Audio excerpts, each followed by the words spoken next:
This is the Business of Apps podcast, bringing you actionable insights from the leaders of the global app industry and the world's fastest growing apps.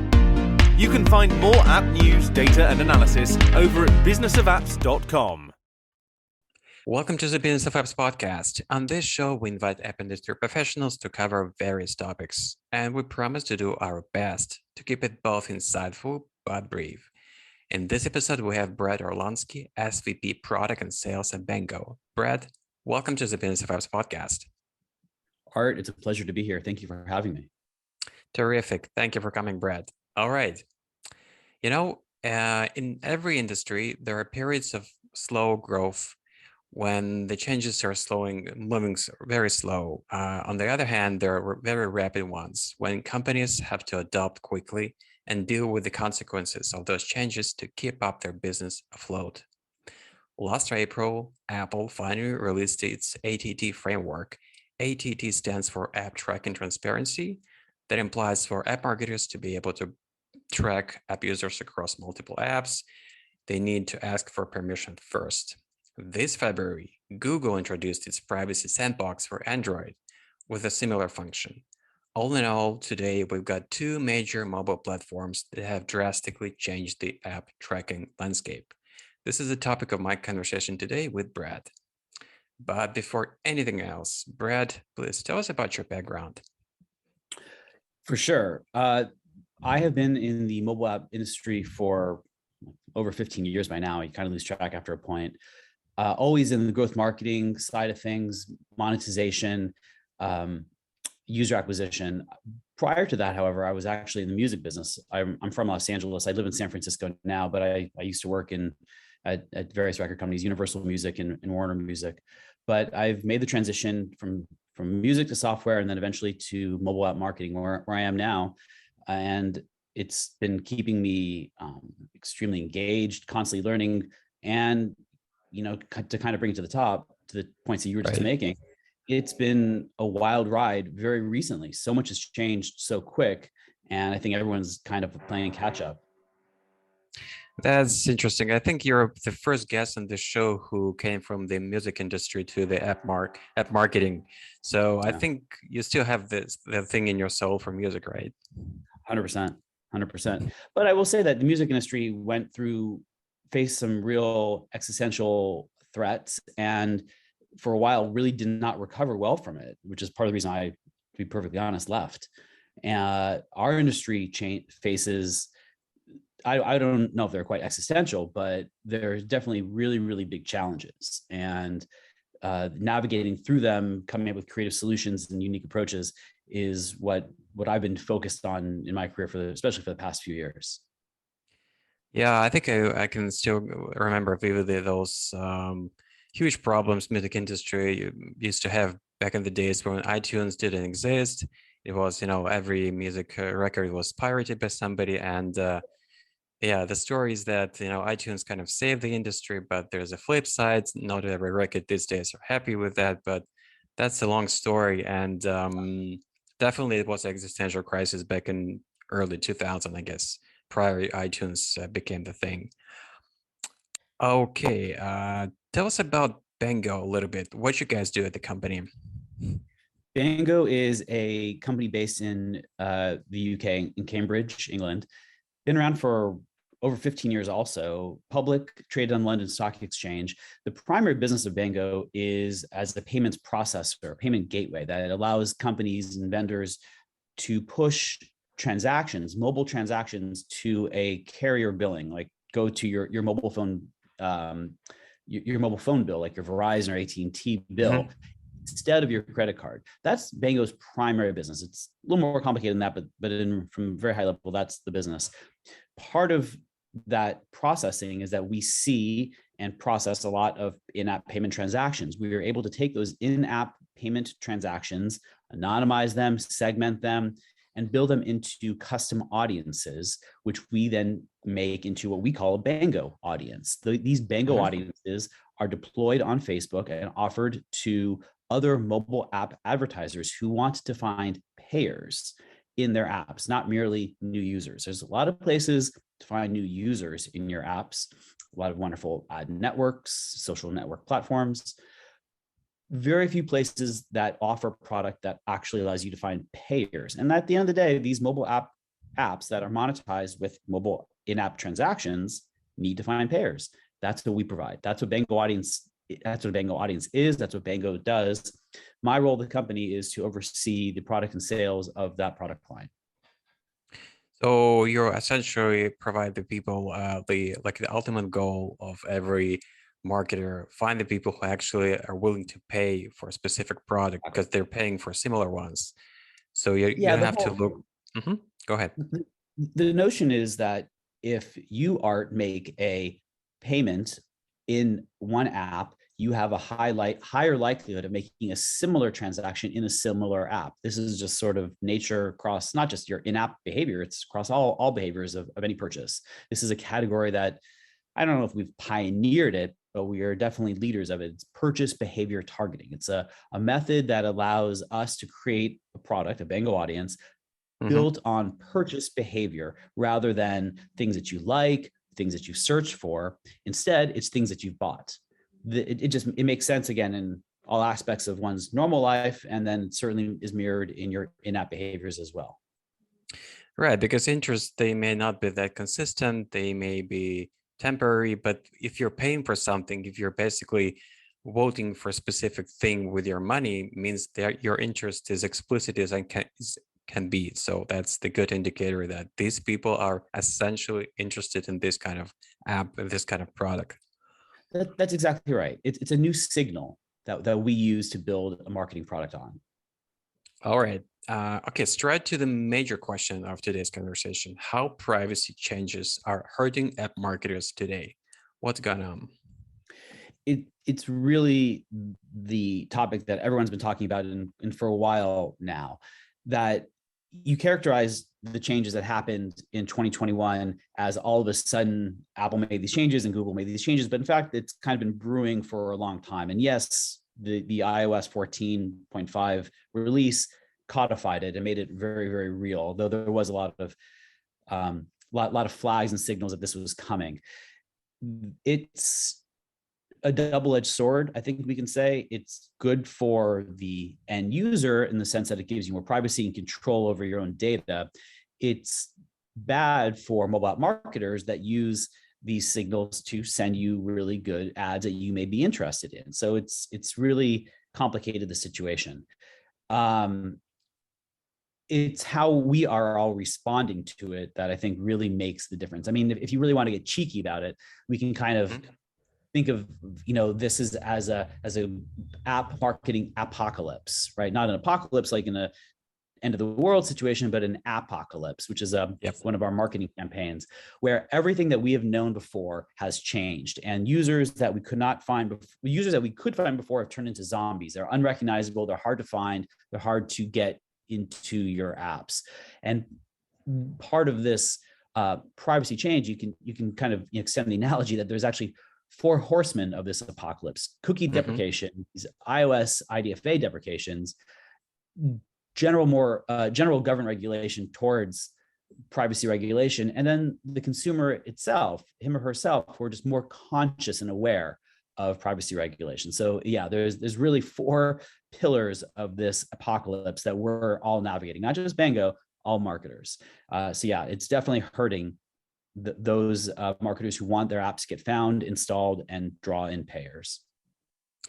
So yeah, this is what's happening when there is a very established system. People rely on these signals about what's relevant for a specific user using these signals, because there was a tracking. Okay, people are taking specific action in one app, then he moves on to the next, and there's a connection, and you can build a profile of what kind of interactions people have with specific apps.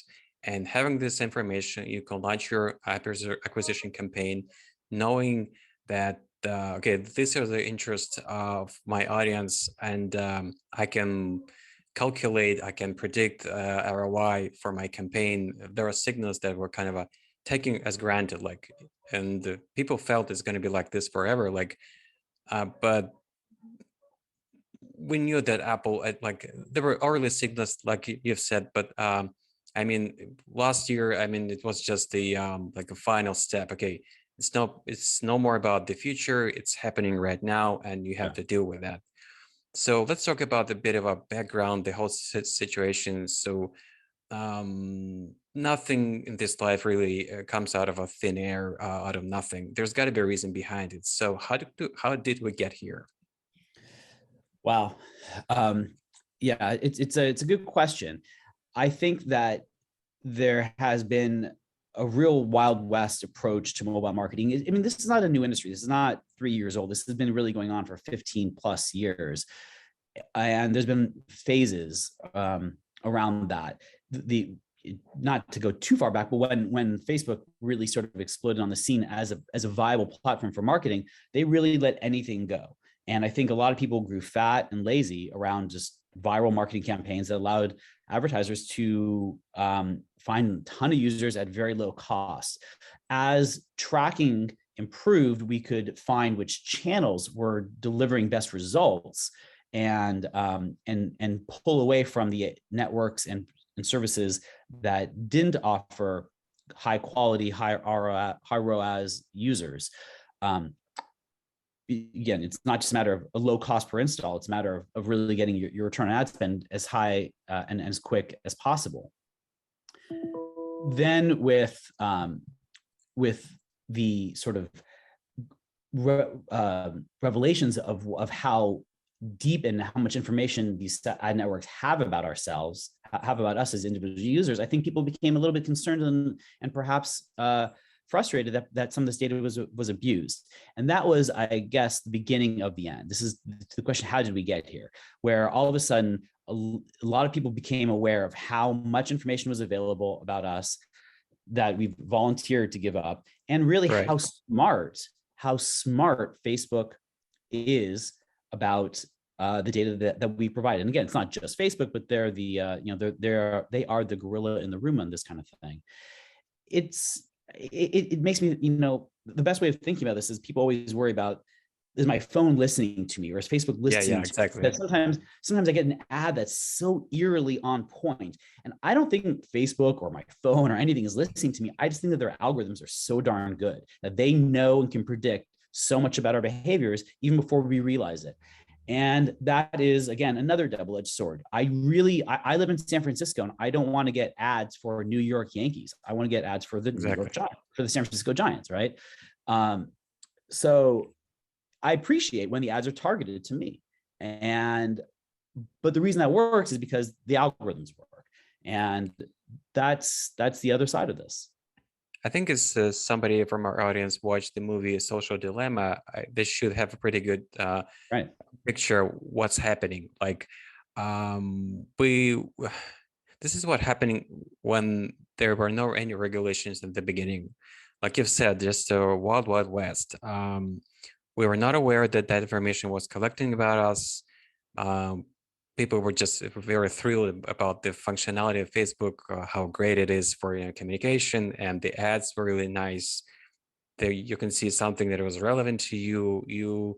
People were like in masses. They didn't realize how exactly it's working. Like, what was the reason behind this high efficiency? Right now they know, and they understand that much of information that it gave away and may not be in their best interests.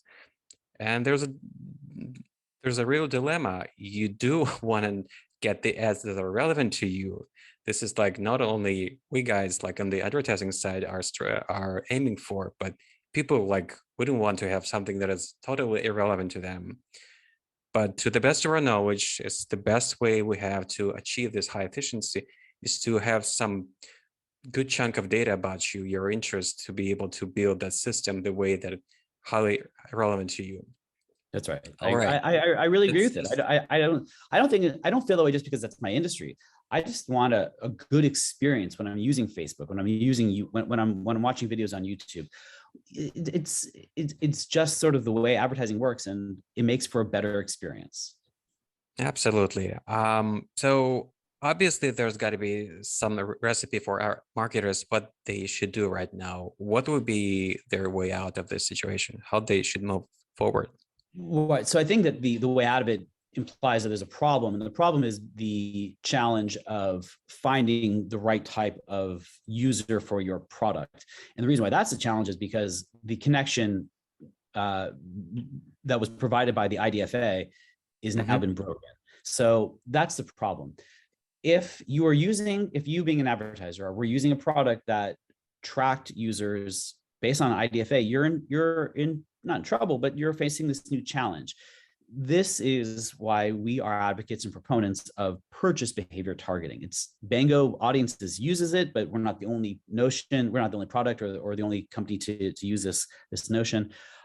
It is really important to embrace tracking or measuring or finding your users based on their purchase history. To the extent you can, to the extent you have access to it, to the extent you want to use our product, that's a really viable way out of this. Using other signals that are not dependent on IDFA or other tracking.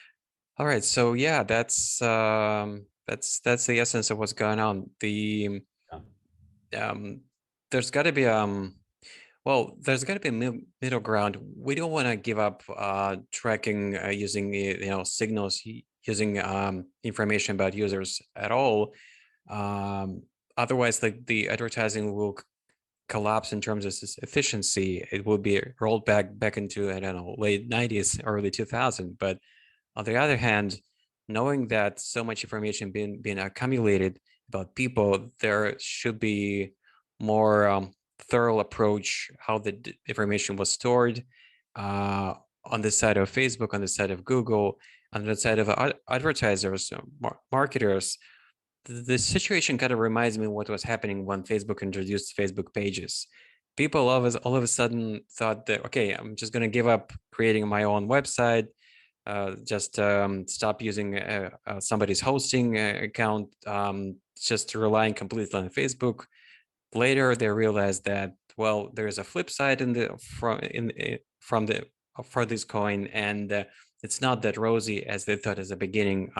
Giving up creating your own solution, taking care of yourself about your website, and just relying on a Facebook page wasn't that great idea.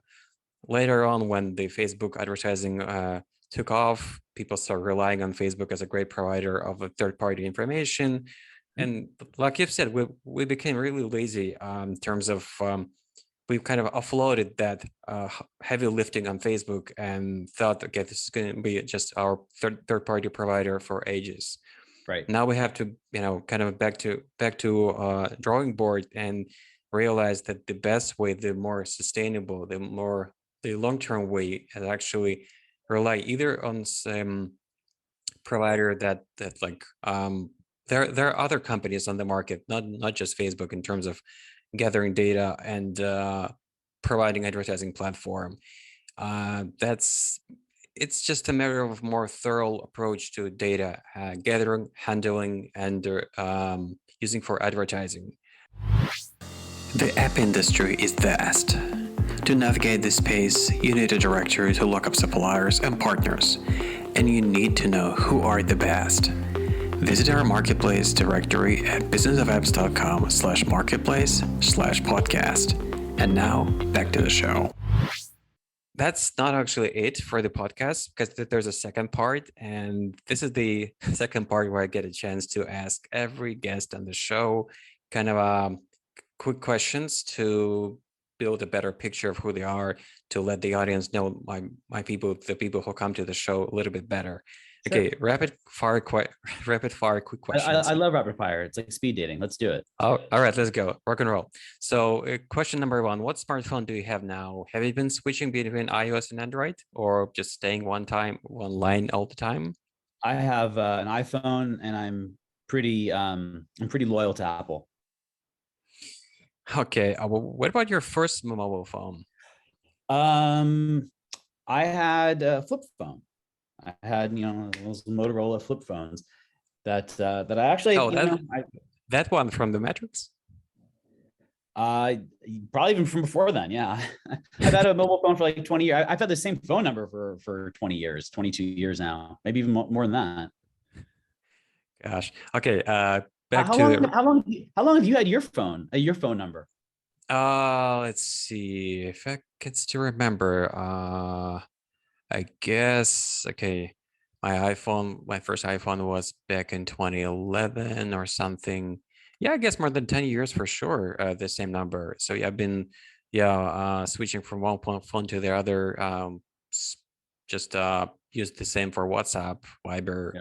So yeah, Been my a phone while. number kind of the oldest, like something you're keeping as long as you just want to you don't want to change something that people are sort of like people are looking up for you on WhatsApp, thinking Yeah. that you have the same phone number.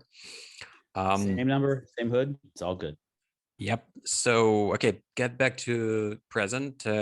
So imagine you've left your home and left your smartphone sitting on your table.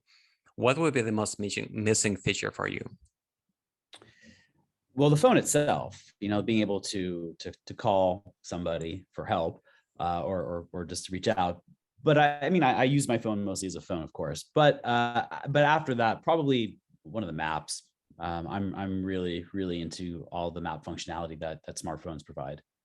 Yeah, looks like maps is on people's radar all the time. Like the bulk of the guests on the show, they do point out that Google Maps is one of the essentials. That's part of why App Annie recently released reports saying that Maps was using a smartphone for Maps was like reason number 5 after purchasing, search and social media. So yeah, that's one of the essentials. I mean, what I think is really weird is that there's over 2 million apps in the App Store. There's probably about 80 apps on an individual's phone. These are the averages, but you only really use about six of those apps on any given day, which include your email, your app, your email, your phone, your bank, your game, some sort of communication device, and maybe one other. But that's a crazy funnel, right? To go from 2 million plus to 80 to 6. That's kind of really, in my mind, illustrates the challenge that mobile marketers have. Yeah, because it's just unavoidable. We're sticking to essentials. We need to communicate with other people. We need to look for information. We need to buy some stuff for our life, and we need to, find our way around when we're out using Google Maps or Apple Maps. That's just there's no, it's just unavoidable. All right, and the final quick question would be this: is there something could be hardware, software, or both that you would like on your phone to be able to pull off, and right now it's just not capable of doing that? I think the general speed and just the core utility of it, just the general speed of my phone. I have an an iPhone 11, and I think it's I'm looking at it now, just kind of reminiscing on when it was really quick, and it's not. So I think that's probably the fact that these things go obsolete in 2 years. That's one thing that bugs me a lot about it, and that I think that I would be more excited if it didn't, if obsolescence wasn't so built into the product. Yeah, that's one of the major issues with smartphone these days. This is the reason why people do change their phones for the most part, like every 2 years or so, because precisely for the same reason. Like today it feels like blazingly speedy. In 2 years, gosh, I really should think about the new one. My kid has an iPhone 13, and it's like it can run laps around my phone. It's amazing. All right, and before I let you go, just very final question would be this: how can people get in touch with you and get more information about what you do, Brett? Happy to talk to everybody out there. Brett, BRETT, at Bango, BANGO.com. Brett at Bango.com. Terrific. Thank you for coming, and thank you for being on our show, Brett. Bye-bye. Thanks, Art. Bye-bye. All right, and that was Brett Orlanski, SVP Product and Sales at Bango. To listen to more episodes, subscribe to our podcast on iTunes, Spotify, Stitcher, Google Podcasts. Just search for Business of Apps, and you will find us easily. We release episodes on Mondays, so subscribe, and you will be able to get new episodes on your smartphone, tablet, or computer as soon as we release them. And please don't forget to leave us a review or comment on iTunes. It is highly appreciated. And all episodes will also be available on businessofapps.com. Thank you for listening. See you next week. Thank you for listening to the Business of Apps podcast. For more, head on over to businessofapps.com.